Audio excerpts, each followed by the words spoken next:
But I wanted to ask your thoughts on just the world in general, like not precious metals like Iran or whatever you want to talk about with Trump, the Trump administration, anything. Like, what are your thoughts on the climate and everything going on? I think the climate is kind of scary, to be honest with you. The world is a scary place right now.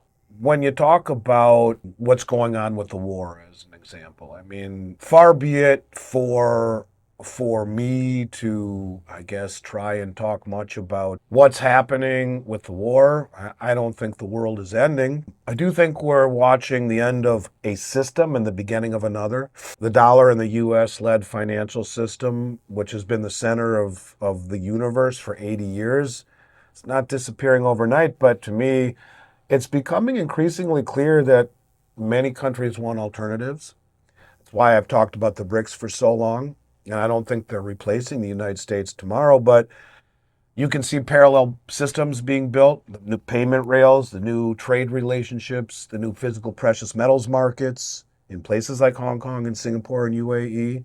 When I see central banks buying record amounts of gold while the East builds the infrastructure to price and settle metal, I don't see these as isolated events. I see a new monetary system becoming multipolar. Um, I look at I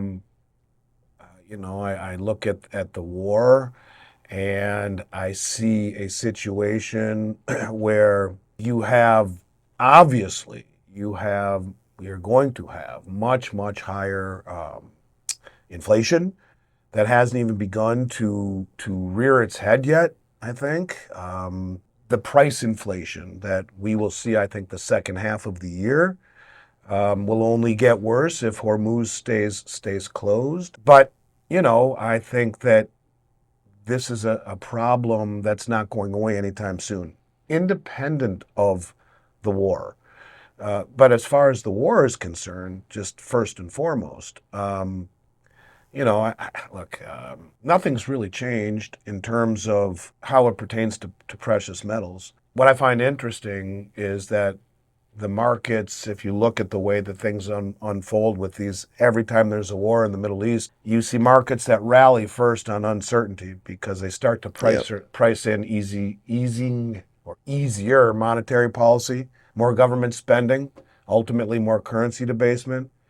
But then, like we see now, when the fighting escalates, traders, I guess, focus on potential higher rates and a stronger dollar. To me, it's less about the war itself and more about what traders think central banks are going to do because of it, which I think is crap. I look at this country and realize that there is but one path that I think is a very crucial path, and I think the administration is on it, and that is to reindustrialize the country. We're 40 trillion in debt, another 160 trillion in unfunded liabilities. We don't make anything anymore. That's Triffin's dilemma. I know you've talked about Triffin's dilemma. Just the gist of Triffin's dilemma is that if you're the world reserve currency, you can never have a trade surplus because the world doesn't get enough in the way of dollars through trade alone, the United States. So they have to sell their currency in the open market, all these countries, to buy dollars, which creates a massive discrepancy between the two currencies.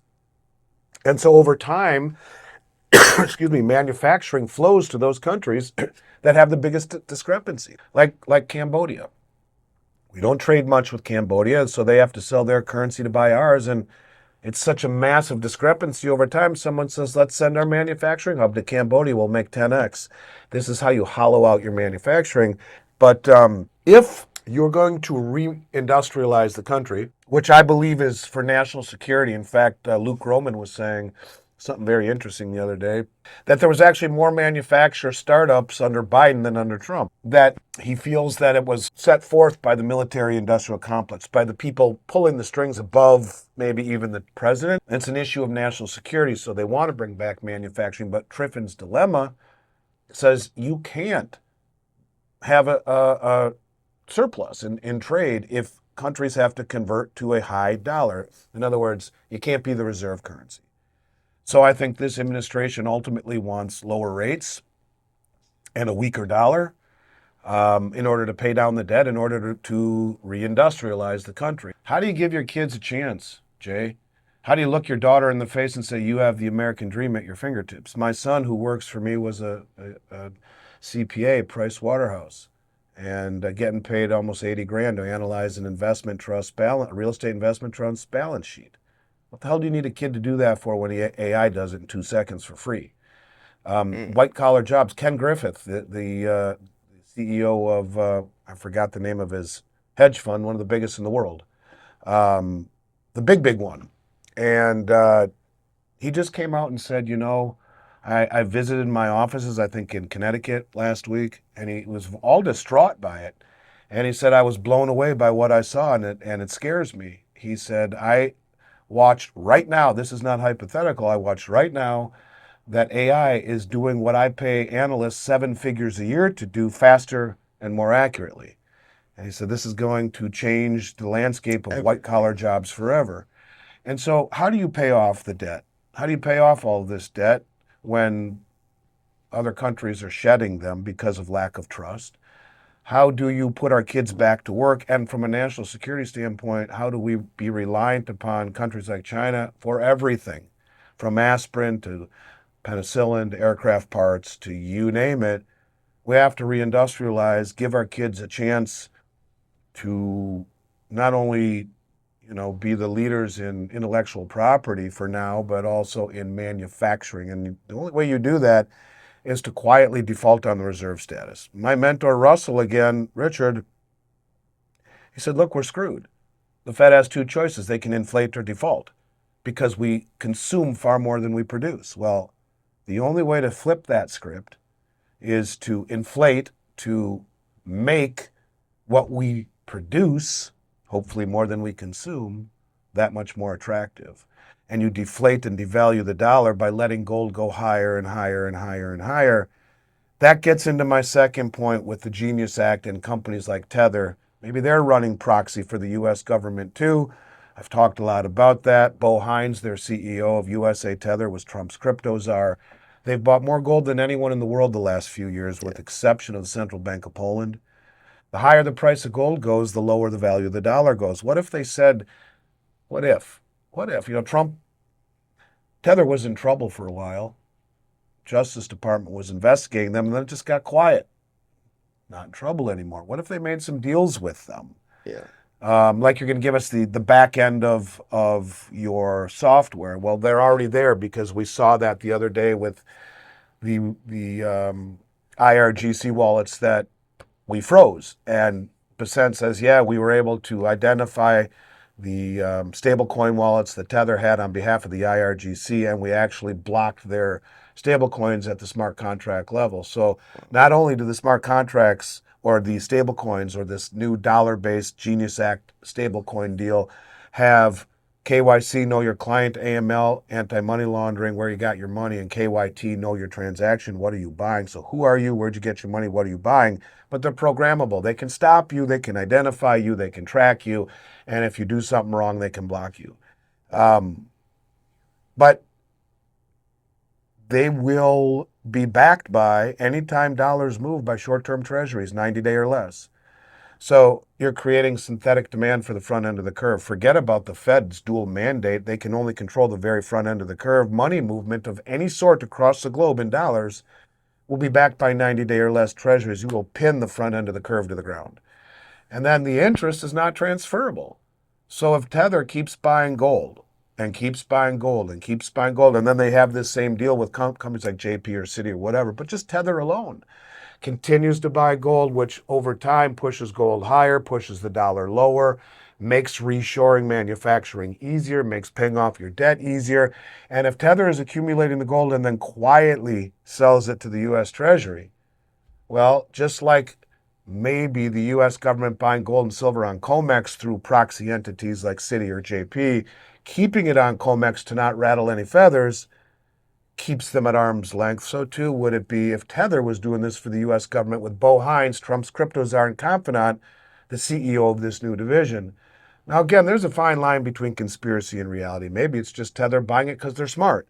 But what I am saying is that there are a lot of well, very wealthy, very, very big and powerful entities that are accumulating gold and silver for reasons that we don't know. And maybe they're doing it by proxy for the US government to keep their footprint out, their fingerprints out, so people don't rush and read into it and crowd them out of their own intentions and aspirations. But there's more to it than meets the eye right now, Jordan, everything that's happening. And I just think that you have to take a step back and not get wrapped up in it, because there's an entire school of Yeah. investment theory that is related to human emotions, like wave Yeah. theory.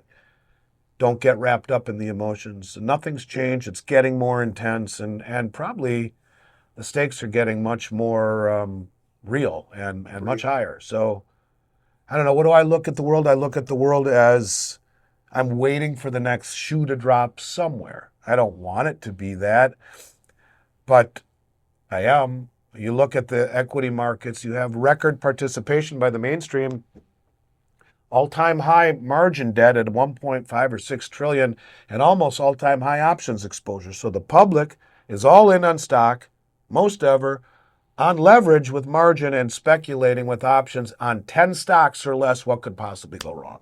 Yeah. Then you got guys like Buffett, and even though he's pretty much retired, and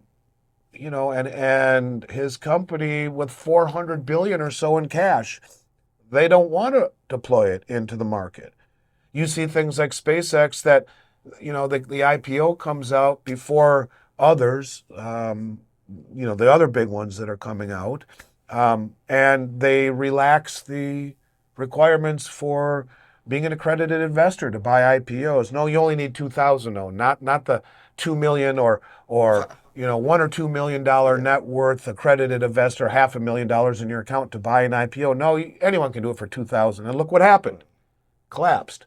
Look at Wow. IBM the other day, down 30%. By the way, the day before, Jim Cramer told everyone to buy it. And I believe he said the same thing the Wow. other day with Intel. It was his favorite stock, and then that collapsed. Wow. So yeah, I mean, these are challenging times, man. They are, and but I'm concerned that we are entering a period of time where you have maximum leverage and maximum interest and exposure into a handful of stocks, virtually no interest in commodities, yet the biggest money in the world standing for delivery, quietly misdirecting everyone else over there. You know, be a contrarian right now, and you can see it kind of clearly. And Yeah. the mainstream doesn't have a Yeah. clue. They're going to get run over by it. Yeah. I think with Tether, it's interesting because if you guys don't know, Tether's pegged to the dollar, right? Tether's $1. It's always $1. That's why it's called Tether. It's pegged to the dollar. So for it to be Tether buying the most gold, I think that is interesting.